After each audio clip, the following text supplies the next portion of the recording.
And now I'd like to turn our attention to the last segment where we talk about volatility and Tradespoon technology.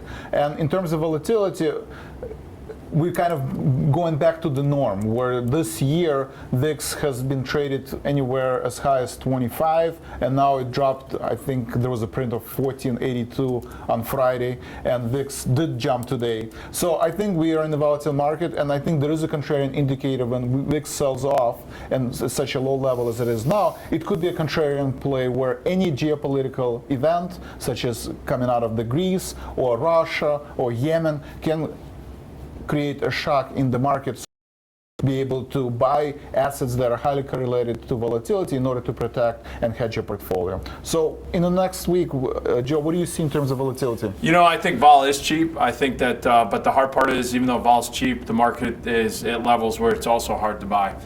Especially if you're bullish on the market. It's really also hard to buy if you're bearish on the market. But this is what I would say. We talked about this, looking at the VIX and looking at the VIX options. Now, the cash VIX, which is the VIX that you were referring to, is cheap. They've been knocking down the premiums for puts for quite some time, going into February expiration, which is this week, and even into March. So, but it's still hard to buy those puts right now. If anything, you could go to the pure VIX product. And what you want to do is you want to look at the March expiration cycle and the VIX options. That's following the March VIX future, which is basically trading in that 18 level. So it's a little bit higher than where the cash is, which is what's expected. They're expecting potential movement going into to March. We talked about potentially doing a call spread in there versus doing anything like selling puts or anything of that nature. One call spread that you were talking about, I think you were talking about the 16-19 call spread. That could be very interesting. Still trading around $1.20. So if you're looking to put some protection on, putting something out there at $1.20 or $1.15, trade small. Because you're just looking to add exposure to the volatility markets.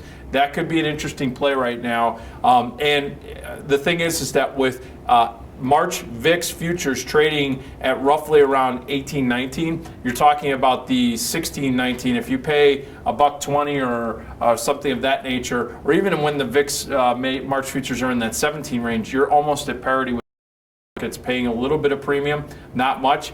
I think it's a solid play, and it's something that gives you volatility exposure, and it's defined. Your risk is. Yes, Joe, thank you for that insight. And I believe that for this week, the SPY or SPX index will be trading in a range between 2062, that's a support, overhead resistance is 2092.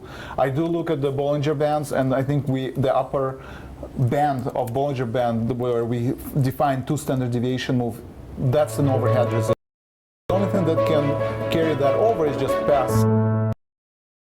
Is kind of winding down, and there is if there is no other news, then we slowly going to grind to the upside. But any geopolitical instability or event from Russia or Yemen or Greece, watch the bonds too. And watch the bonds. The bonds are cracking, and you want to see that. That action could really add something here. So. Right. So those are something that we keep in mind going into Wall Street week ahead and talking about volatility and Tradespoon tools. If you do want to learn more about Tradespoon tools and technology or our take on the volatility, please visit www.tradespoon.com. Joe, thank you.